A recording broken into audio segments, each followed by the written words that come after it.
And we're back, ladies and gentlemen, outside the lines. I cannot tell you what episode. We've been MIA with this little group here, but we are now back and better than ever.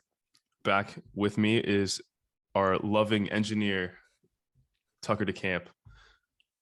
Glad to be back.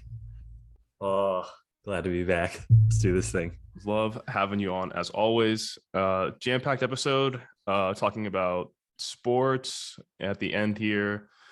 Get you with some news, and then finally, to top that off, we will be talking about big tech earnings, as well as a fun little company that everyone knows and loves. Two companies that everyone loves, Peloton and the one and only Meta. So we will be jumping into both of those topics today. Oh, super excited about it. Okay, so everyone knows the stock market has been in the dumps as of late. We've seen a slight rebound over the past couple of days. I don't know if you've been watching. Crypto has been back up a few percentages here and there. But overall, the only things that are ripping in the stock market is big tech. Outperformed in earnings. Amazon is gobbling up everything. Microsoft's still doing its thing. Apple continuing to poach engineers from Facebook or Meta. Those are the big headlines as of late. Is there anything that I've been missing on those? No, it's just the usual. I think that every time we see a dip in the market with everything else, big tech is right there to buy it, right there to follow Papa Buffett's true creed. And I think that, we see that Apple has more strength than ever, based off of what we'll talk about a little bit later about earnings. You see that Apple's just continuing to be strong, continuing to, I think, focus on what they're really here for is, their products, their services, and not getting too far out into the weeds, i.e. Meta, whatever they're doing over there. They're just sticking to what they know and what they're good at. And obviously it's working. Do you think that's obviously Facebook or Meta, I will never be able to distinguish those two companies, but do you think Meta, it's because of Meta's core business as advertising is continuing to go down after what happened with Apple in the iOS 14 update? I know that they were back and forth going into Congress against each other. Do you think that has anything to do with Facebook's ability to pivot? Yeah, I think that is a huge thing. And I think that's partially maybe, I think all these things that we see, in December, January, Facebook or Meta, executives at Meta, I can't do it. It's not good. They're getting this information, months beforehand that Apple's in these plans to do these things. I think that hit their business. I believe that they were looking at like a 20% decrease in ad revenue just because of these updates that Apple's coming out with. So they're definitely hitting them in spots that is more tangible, actual earnings and stuff like that they need to, or that I think that's one of the reasons why they are pivoting and going in this different direction, because they need something else. Obviously their main core business is, from a money standpoint, is ads. And when Apple comes and is, attacking that core business, I think this pivot by the Zuck is something that I'm not sure of quite yet. I think that when you're going into and you're basing your whole pivot and your whole future off of, people walking around like looking like Wii characters, maybe a little bit more resolution, but I think that it's a huge pivot and they're taking a big jump into that, but it is a really large lean onto something that is extremely early on and has barrier to entry when you're talking about, you need VR headsets, you need or well, don't need, but people are looking at haptic suits to experience this kind of thing. And I think that you look into the future and it's something, wow, that, 10 years down the line, you're going to be looking at something that's pretty damn cool and probably something super important. But, despite very large investments into meta real estate, I think that you're gonna have a little bit of resistance for the first couple of years just due to all these factors pumping in. So I think that, maybe Zuck has a certain vision and he's just weathering the storm for the time being. But I do think that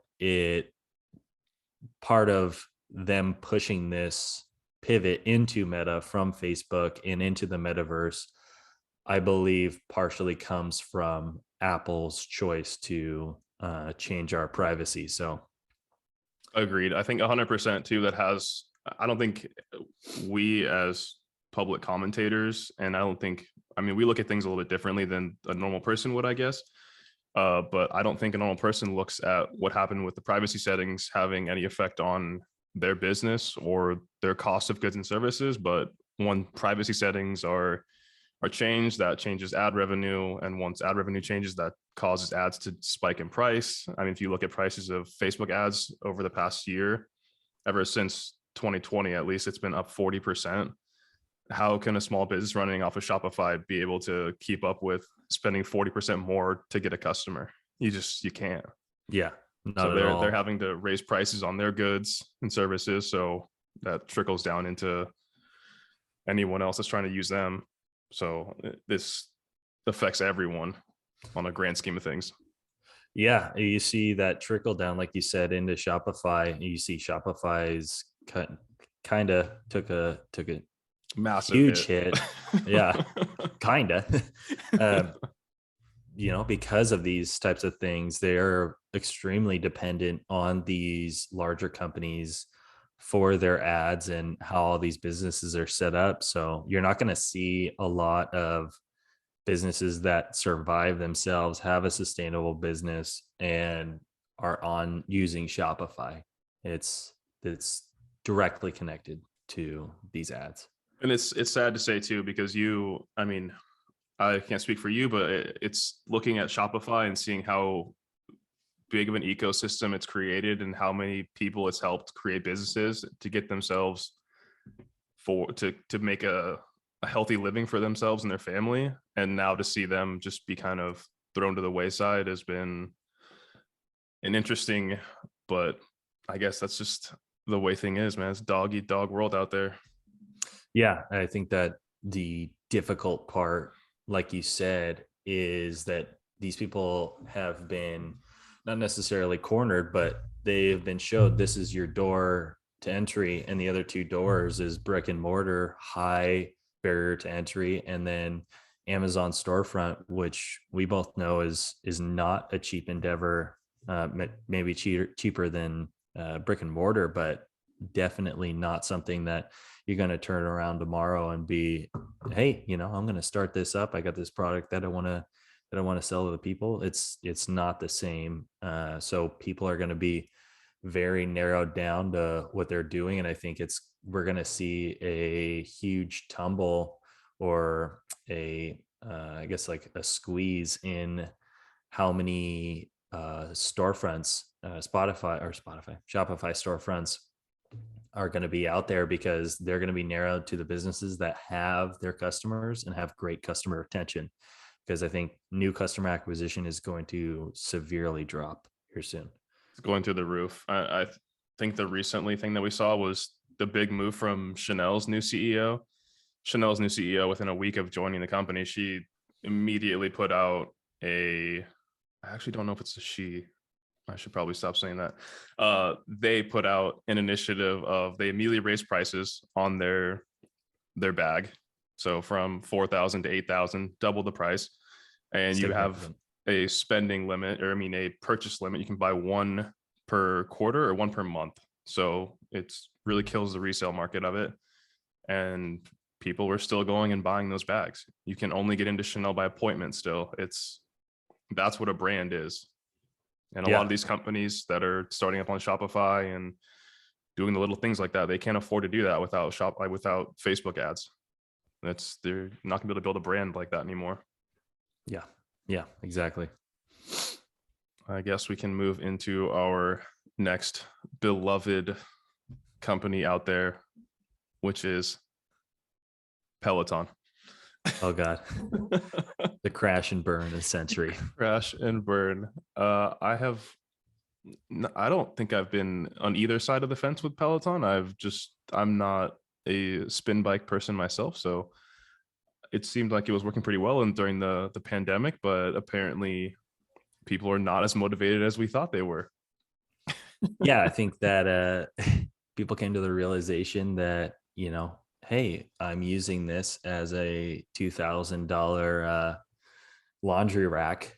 So I need to maybe do something else, or people are realizing that beforehand. I think that in my personal experience, I've seen about 3 different households who have those Peloton bikes, and all 3 of them had laundry, something stacked on them. It's in the corner. And this is, they purchased it a month ago, 2 months ago. It's hard to say. I think that we hit a certain hype, especially, and that got boosted up by the pandemic and people working out at home. But when you're not that stable to begin with, and then you get 2 back to back, I think it's in the course of like 3 months, people dying on national television on those bikes, and people actually dying. They actually had a child die, I believe, last December on one of their treadmills, and many more got injured. Yeah, and the way that they handled it, the way they didn't really jump on it that quickly, and I think that I don't know what's going on with their corporate structure other than I believe it's Foley is like buying real estate in the Hamptons, and they're like throwing sold massive hundreds of parties. millions of dollars just before the crash. Like, Yeah, interesting. yeah. I don't know if you saw my dad actually pointed it out to me, the State Farm commercial. Is that the guy that the famous Mr. Hazard guy, where he acts like a mayhem, like me? Mr. Mayhem? Yes. Yeah. My dad was like, oh, did you see the State Farm commercial where the guy falls off the Peloton? Yeah, dude. And it's just a normal exercise bike, but people are now starting to associate any exercise bike with a Peloton. Yes. And especially when bad things are happening to Pelotons, this is horrible for your stock. Dude, destined to fail. I think, when you're seeing, I don't know if Hollywood's got something against Peloton or anything like that, but when you roll up, was that Billions and Sex and the City, I believe? Yeah. Both of those shows, I don't even know if one's Showtime, and I don't know what Sex and the City is. Maybe they're both Showtime, and everyone at Showtime's like, I get this out of here. So also, it's just from a Billions perspective, I guess silent kind of shout out to Aura Ring. If you watch the episode a little further on, they indicate that the reason why he was able to get saved from dying on the Peloton was he was wearing a ring that was monitoring his heart rate. So we're going double down, one going down, one going up. I think we need to monitor corporates like puts and options and stuff like that on these stocks and see what they bought before these came out. I am long Aura Ring right now. Yeah, huge long. Oh my God. Calls out the mood. So I never thought that I thought they would just crash and burn. I don't know. You tell me what you think, but I thought they would be a crash and burn kind of company. After the absolute slaughter they've been getting from Hollywood, but apparently not. Apparently there's the first buyer that was potential buyer was Amazon. And now Nike has now entered the conversation to potentially buy Peloton. I don't understand, but you tell me what you think. I think that it's I, I don't I know. I gave you think kind of a tough job here, man. My yeah. bad. No, no, no. I think that we're looking at something that it's hard for me to reason it because, as a person who, very consistent with working out and try and stay healthy and stuff like that, I don't see the appeal to a Peloton bike. That's my personal experience. But I think that these companies are coming in trying to buy this as seeing that they have a good product in that, well, good product is relative. In my opinion, I see, an exercise bike and they slapped a 27-inch monitor on it and did some programming and that's it. But I think these companies are seeing that a huge contributor is their corporate structure, and the way that they're managed is, you know, historically bad in my opinion. Not something that's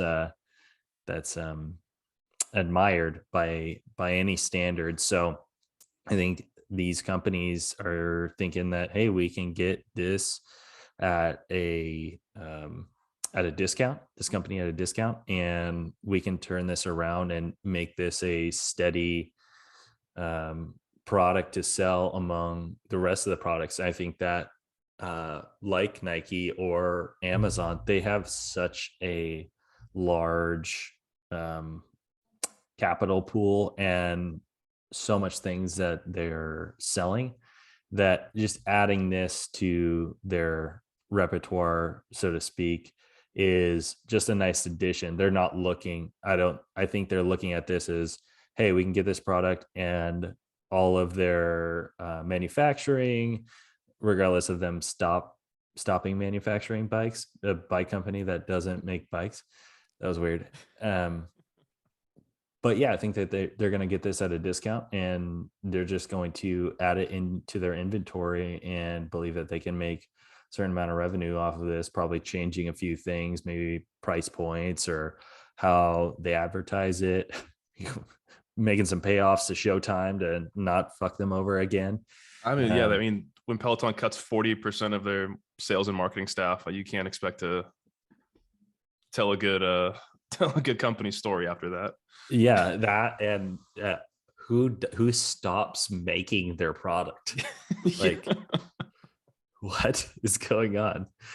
So I think a huge attribution, and I'm sure that these larger corporations have more insight into their corporate structure and what's going on. Aside from what we can see, from what I can see, not to shit on Foley here, but what are you doing, man? Like, everything's going into the ground and you're like, okay, you're the captain of the Titanic and got off on your own lifeboat before it even hit the iceberg. So I think that they get this at a good discount, and it's not going to be anything huge in the future, I don't believe, but they're definitely getting a decent product at a good price. I think, yeah, I'll echo what you said. I think 100% is we can't see inside their corporate structure, but I think these bigger companies have a more, I would say, more of a runway when it comes to distribution, supply chain, stuff like that. So they probably ran the numbers. They can see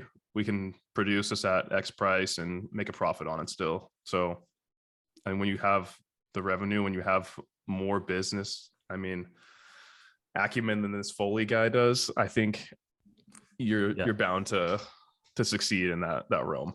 Yeah, I think some third level executive at Amazon has more than enough capability to handle this. And I think that a huge thing to look at is for the crowd that is just seeing this product and does not look into the markets, does not look into those businesses. They just see a product.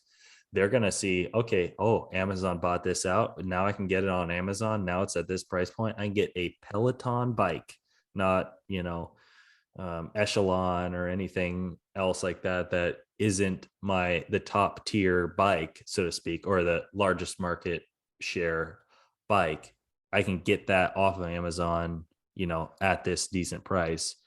I'm going to get that, rather than they're not going to see all all the background going on. So it comes with like I guess we can relate that back to social media where you have a verification symbol on things. Everyone sees Echelon as just a cheap Chinese ripoff of Peloton. I mean, when Amazon buys it, they get the stamp of approval saying, we approve this message, buy these. People yeah, would, I think, would have that more confidence to buy them now that they're backed by that big of a company.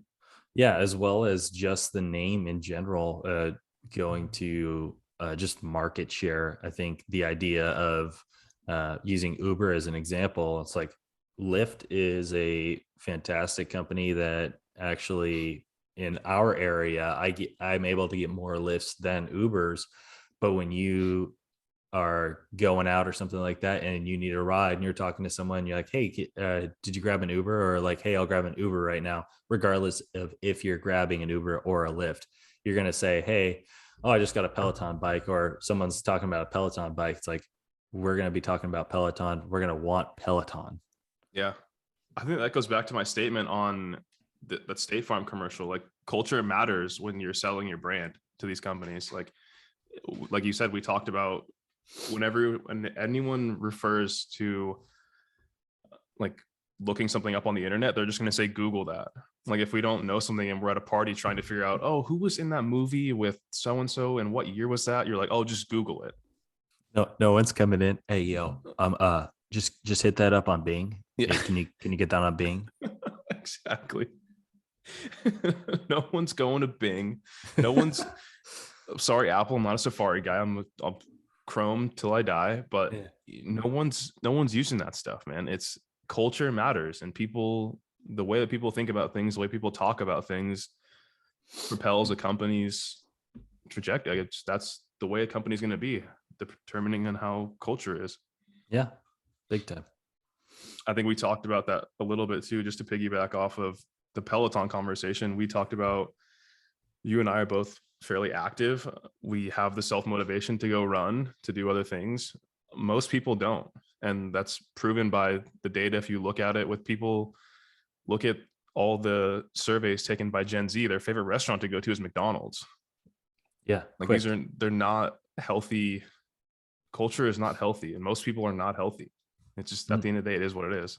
Definitely not driven. And I think one of the biggest things I've always seen, and as someone who I'd like to think has a decent amount of drive and a decent amount of go out and get there and get out and to think about, oh God, what is his name? Can't hurt me, man. Goggins. To think about Goggins. Like, sometimes I stare at my shoes for 30 minutes. Like, yeah, sometimes I don't want to go out there. And I think that having something inside right there, right next to your couch, and you have the ability to, you'd think that, it eliminates that barrier of, I have to go to the gym. I have to go drive to the gym. But I think it works in the opposite effect, that you're sitting there and you're like, oh yeah, I'll get on it when I finish this show. And it's right there. It is right there, but it is also something that because it's right there, is something that is so easily put aside, because you can put that off another 15 minutes until it's 9, 10, 11 p.m. And you're like, okay, I'll do it tomorrow. And then you never use it. And then it becomes a laundry rack, the most expensive laundry rack I've ever seen. Which is crazy to me, like the culture like shift. And it is like, you and I looking at things, the biggest thing that I talk about in having in a future home is a home gym, because it's so frictionless. Like, I can walk out to the garage put in the home gym, put some reps in, and then get back to my day. I don't have to sit there, drive 20 minutes across town to an Equinox, go in, work out, like, you get it though. But a lot of these people feel the opposite, I guess. So, well, I think they feel the opposite. And the difference is that if you're willing to put in the money and the effort, and you have the ability and the space to create a home gym, you're already driven into that space. You already committed. You're already in a mindset where, hey, this is something that I need to get done faster, rather than, wow, look at this thing. Like, I could be a part of this thing. It would be cool. It'd be cool. Like, this is a nice, shiny, brand new product that I can put in my house that looks really sick. It's like, oh, I'm gonna get a new MacBook. I'm gonna get a new MacBook because like those things are sick. But like, are you gonna use you use it? I think that's the difference in mindset is like, even though there's that frictionless um, barrier for Peloton bikes, I feel like the product in itself is not conducive to people who really want these things. That's just also it kills, like you talked about earlier, like you want to be outside doing these things. No one wants to fucking be in their house all the time after what the last couple of years everyone went through. Like no one wants to be inside anymore. Yeah, let's walk outside, let's bike outside, do anything outside. Next, we're Amazon. We're all tying this into Amazon. This supply chain issue that we have going on. It was recently discussed on the All In podcast. We'll skip the last controversial statement that was said on that podcast. We don't need to dive deeper into that. But we can talk about, if you want to hear more about it, you can just go over to their podcast or just shoot either one of us a DM. We're more than willing to talk about it with you guys. I guess the biggest thing that I want to hear from you about was so going back to the article, it was port automation and why the US hasn't been able to effectively automate the ports. I mean, there's countries that are out there. I mean, look at the Nordic countries, Sweden, Denmark, all those countries are operating 24/7 autonomously. I'm still waiting on a few items that are stuck outside in my local port. I'm very frustrated about it. And I'm wondering why we are not automating autonomously like the rest of these countries are. I think the huge barrier that is actually, in my opinion, a huge cause of all of the supply chain issues that we're having right now is, and I'm taking the disclaimer that like, this is not financial advice or whatever, but I think it's the unions. And the reason I think that is because what we're seeing is that these people, I have a couple of buddies who work in the ports, and what they're seeing is that all these larger companies, Matson, whatever it be, whatever the shipping company may be, they were getting a bunch of, Jesus, apologize, I'm getting a bunch of notifications. They're getting a bunch of cash flow from these inserts from the government or whatever it may be, and they kept that cash. And the retaliation has been from the workers in the ports that they're working, but it's a different kind of what do you call that when people not picketing, but they're essentially boycotting, doing their work. I've heard this. I read some article, like, so the companies, just to elaborate on what you said, just to clarify, so I'm understanding your question or your statement, right? So the companies got paid out by our government in the US, correct? Like they were government, yes. What's the word? Subsidized? Subsidized. They were subsidized by the government, and that money somehow never made it to the actual longshoremen's pockets. Like they never got the money.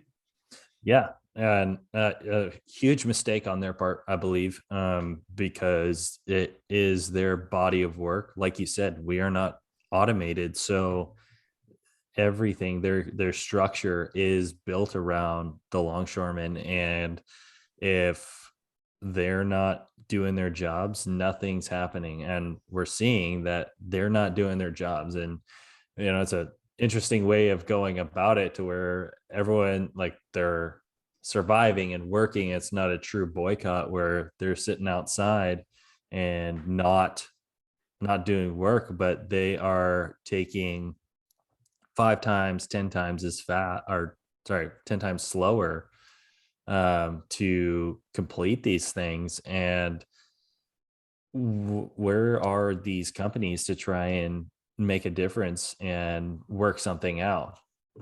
Yeah, they're not properly incentivized. Like you said, the companies got paid off, their execs got paid, their middle management got paid. The longshoremen did not get paid. Yes. They And can just, they don't have any incentive to unload these boxes any faster. yeah, exactly. And they're they're lacking also the incentive of keeping their job because they are unionized. And I think goes back to there being unions because they can do one ship per day, they can do a half a ship per day, they can sit on their ass all day if they wanted to. And I think they have good reason to in this case because they got cut out of the money, and they can do all those things and not get penalized for it. And to bring that back around, I believe that is why we are in the situation that we're in without automation, is these unions are so large and so strong that they will not give up jobs. Yeah, so that's the big thing that I was looking at is like the unions commoditize labor instead of choosing to automate. That's essentially what it comes down to. They're looking at, we need X amount of people to work the ports on for X day. And that's essentially the only way they're going to handle it.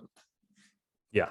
That's not me shitting on unions. I think there's plenty of good use cases that there are for some of these skilled labor jobs, but I think it's definitely hurting. I mean, not only our economy, but it's hurting the futurization, is if we could use that word lightly, of the ports. Yeah. To wrap it up, I think that the big thing is from one side of the coin, these longshoremen did not get paid and they should have gotten paid. And I think that's wrong that they didn't. But from the other side, the unions in general are keeping us from making progress into the future where they're scared of, or not scared, but they don't want to lose jobs for their constituents. And I think in the long run, it's going to cost us all unless someone else comes out, some new company or one of the companies that are there makes some sort of difference, because we're going to be at a standstill for a while if nothing changes. 100% agreed. On to enough with the dreary shit on our society system here, our systemic problems. Let's talk about blockbuster ratings in football. I know you have a couple other topics you want to get into as well. Blockbuster ratings the past few weekends in the NFC Championship, AFC Championship, uh, Divisional rounds as well. divisional rounds, unbelievable Super Bowl heading up close here in LA near myself. You want to talk about the Pro Bowl a little bit? What do we got going on? Football is back and better than ever. Oh my gosh, it is pumping. And I believe that it has all come from these playoff games. And obviously, we're seeing a lot more competition. And, we're not going to get into the whole way that the NFL is structured and how they try and maintain a certain level of competition. But every single game from the divisional rounds has been come down to the last possession. And that just makes for a good time. We're here for a good time, and they're giving it to us. And I think that is a huge thing, is we're sitting here watching these games and they are extremely entertaining, and they are with different teams. We're getting a lot of more diversity. I don't know the last time the Bengals were in the Super Bowl. Obviously, the Rams were in the Super Bowl a couple of years ago, but we're seeing a little bit more diversity in the playoffs, and it's not just, Brady Mahomes or Thank God Brady. Jackson Mahomes didn't make it to the Super Oh Bowl. my God. I am so happy about that. I'm sorry for all the Chiefs fans out there, but that you need to get rid of that guy somehow. I have a firm stance against that guy. We Yes. are the memes says it all about that family. Oh, big time, big time. So I, I'm happy. I'm here for it. Gosh, it's been so enjoyable watching those games.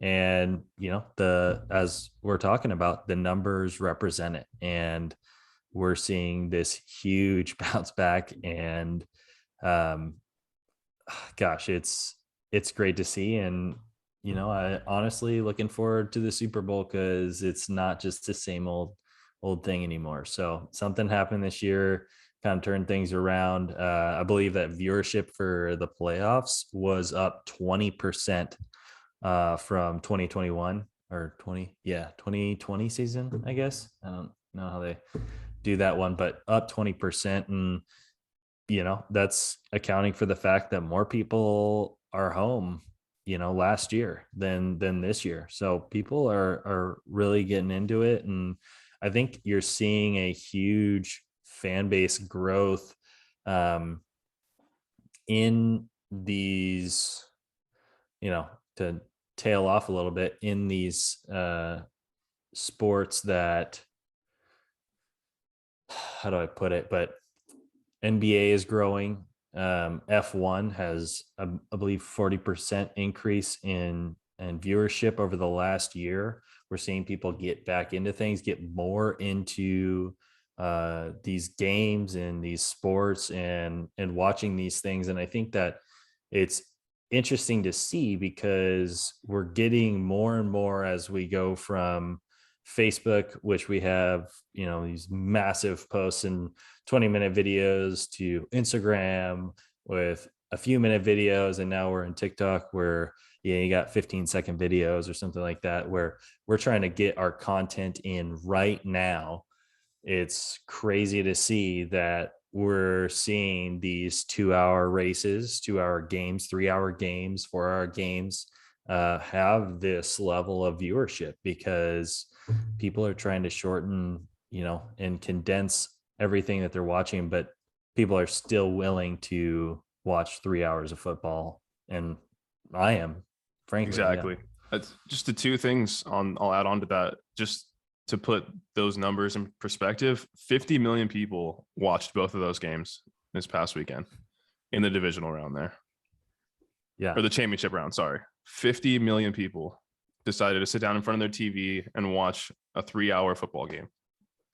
Yeah. And I think it's because of this competition, what we have seen. And this, I'm sure that what gave that springboard to these last conference games is the divisional round, seeing what great games there were. Everyone's going to be talking about these games. Did you see the game? Did you see the game? And this next week, obviously getting a massive number of viewers, and the games did not disappoint. And I think it is attributed to this close level of competition, because, going to segue here, we're seeing a, not a massive decline, but a steady decline in all-star games and these Pro Bowl games over the past few years. Yeah, I think I have an idea of why that is, but can you give us a more broadened picture of why people don't watch those games anymore?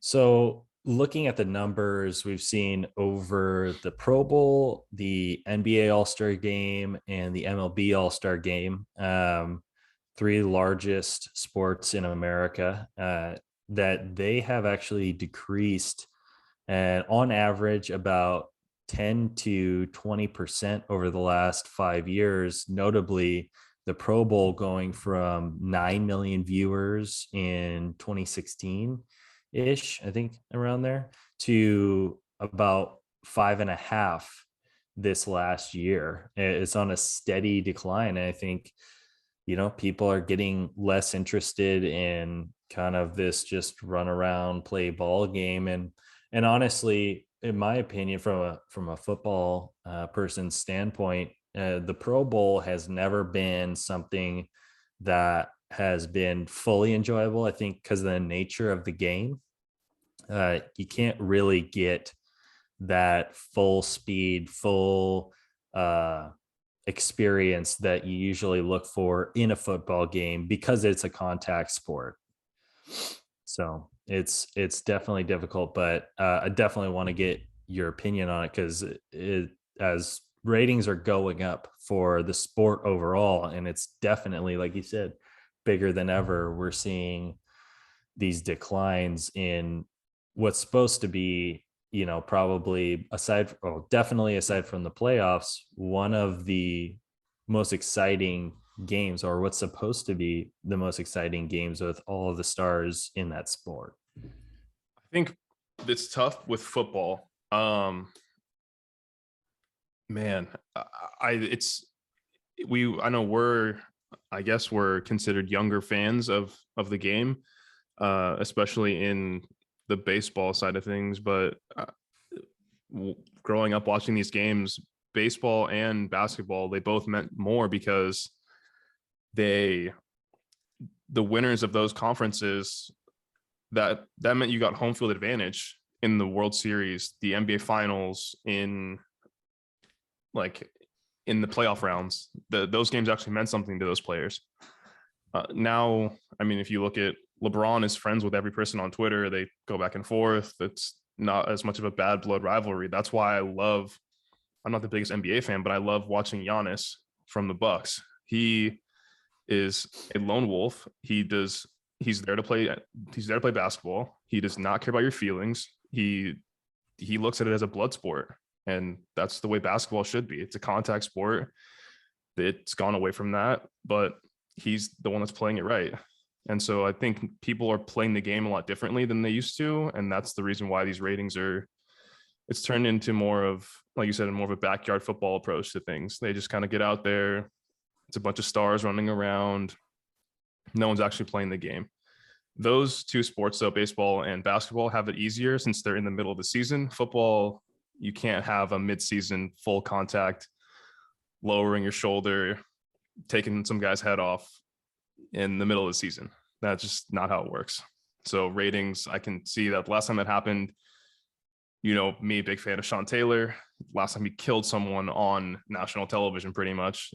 One of the hardest I've ever seen was to a punter, just because the game meant so much to him. He didn't matter who he was playing or what he was playing for.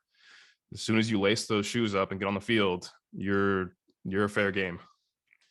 Yeah, and it's a bummer that everything's kind of changed like that. Obviously, you like to see people be friendly, and I'm glad that that hasn't poured over into normal games because people still need to do, players still need to do their jobs and win football games. But everything's become a lot nicer, than back in the day when Mike Ditka is like taking people's heads off. You're not going to see that kind of thing anymore. So Even Brian Cushing, man, like that guy was a psychopath on the field. Like yeah, I don't know, man. I mean, I'm not saying you have to fight someone every play or intentionally try to hurt someone every play, but the mentality when you put the pads on and go out there is you're not there to make friends. You're not there to preserve friendships either. You're there to hit the other guy wearing the other jersey. yeah, That's how it should be. yeah. Getting lost on it. Man. Other than that, man, is there last couple things you want to touch on here? I know usually we'll end with something that everyone should check out, whether that be a piece of content, something that you read recently in the news that everyone should take a look at, hobby they should recently take up. My new thing, I'm super late to the party. I tried boba for the first time yesterday. Super off the podcast topic, but Yeah. this is just personal stuff here. I had boba for the first time. Highly recommend. Yeah. Honestly, good shit. Popping Real good boba shit. is where it's at. That's Yeah. my recommendation. So outside of that, as far as content, Um, I man, I have not been watching a ton of content, but recently we started watching that show Ozarks. Everyone's been telling me to watch it. It's pretty good. I don't mind sitting down watching an episode a night or something like that. They are an hour long episodes though, so if you don't have the attention span, or if you're looking for something to just put on in the background, do not watch it. You should probably pay attention to these kinds of shows. Yeah, definitely. We've been watching that a little bit too, and it's a good show. It's a lot though. It's super heavy, Yeah. and definitely one of those shows where you're not like watching it in the background. You got to be on that the entire time. Anything else from you? You got? I mean, other big things that we're looking at. I know I'm starting on Free Code Camp. I'm starting my front end certification courses, so I'll be looking to become certified at front end, and then that'll be my journey on becoming a full stack developer. So I'll be documenting that as well. I'm working on back end right now, and I guess we'll just meet in the middle. Yeah. But yeah, something I did want to bring up before we finished. I've been looking at this, and I don't know. I just think it's interesting. Wanted to share it with you. So Meta has just added a personal boundary feature to stop harassment in virtual reality in the metaverse. Oh man, I'm gonna get canceled, dude. Why are you doing this? I'm just saying, like, if we're gonna be real about this, I'm gonna be adding the goggles on right now. Well, hold on. We got to put the goggles on. Let me. Let's. If we're gonna be in talking about the metaverse, we gotta be prepared for it, man. There we go. Let's just get in full meta talk right now. Let's go. Let's have the conversation. So the news is that Meta added a feature to stop groping in VR amid a string of VR-based sexual harassment incidents. So who's cataloging these like sexual harassment incidents in virtual reality? No idea. And I was kind of confused about how this quote harassment. I guess I should probably take the quotes away. People feel how we're just gonna cancel ourselves. People, harassment. Yeah. So I was slightly confused here what it necessarily entails, but as I read more into the article, it actually has come from, people have their haptic feedbacks. Sometimes they got the Wooj, I think it's called Wooj, just like the haptic systems for your body. And people are getting haptic feedback in bad places. I'm just going to read this here for a second. The feature was released after some women reported facing sexual harassment in Meta's VR worlds, other users simulating groping and ejaculating on the victim's avatar, for example. So we're slowly declining into madness already in the metaverse. And I think the reason I bring this up is that because the metaverse is, like we talked about earlier, is very narrow right now. The amount of people who have adopted it, who have the VR headsets, who have the ability and the want to go on these things is so narrow that we might find that it becomes another one of those worlds, like when internet first came out, of people just using this as their deep dark dungeon or whatever they use to get to their deepest darkest desires, rather than something. Yeah, man, like you said, the earliest parts of the internet was the cesspool that was early Reddit, like Silk Road, even before then. Like, oh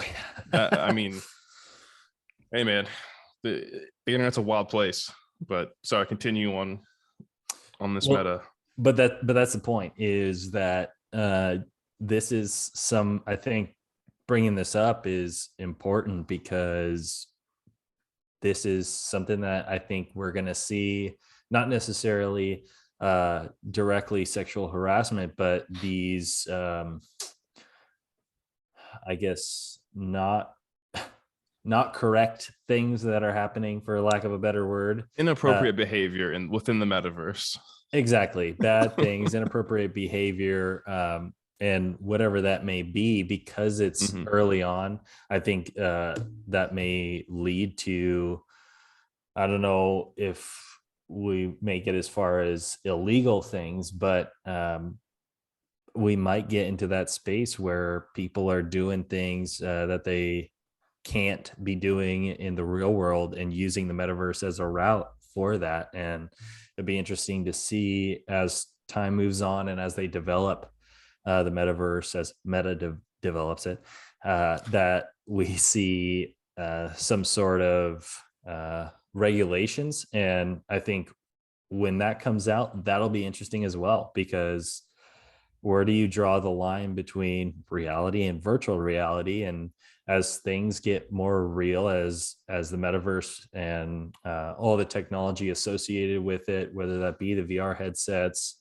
the haptic feedback, um, everything involved, as that becomes more real, things are going to become, in my opinion, more and more regulated, like the real world. And I feel like we're going to be coming up on some interesting cases where we're going to have something legal happening that's going to make a decision that's going to change a lot of things. So it's going to be interesting as things move forward. Yeah, I was going to say this kind of opens that can of worms on a whole different discussion. That's, I guess, runs in parallel to that. Is you hear people talk about, oh, like how early are we? How early are we? Where are we at with this? What, I mean, you've heard the term. I know what inning are we in, and this is, we're not even dressed yet. We're just Yeah. getting to the locker room right now. We don't even know where we're at with all of this. Like you said, there's still going to be legal things that need to be fleshed out.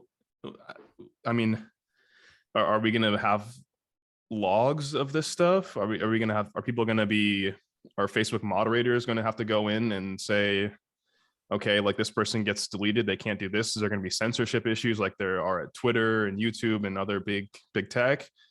Are we going to have, I mean, you and I know, us coming from the gaming world, like growing up playing the games like Modern Warfare 2, and you look at someone's chat log, if anyone hears these things, they're getting canceled or deleted right away. Like, is that Real going to bad. be like a repercussion of what happens in VR?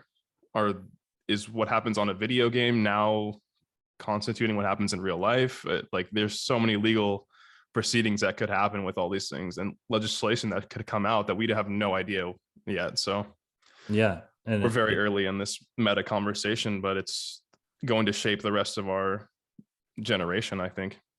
yeah, it's going to be really tricky conversation, because when these things happen, where is the line between where meta comes in and takes control and regulates things, and where is the line where we regulate things through actual legal actions?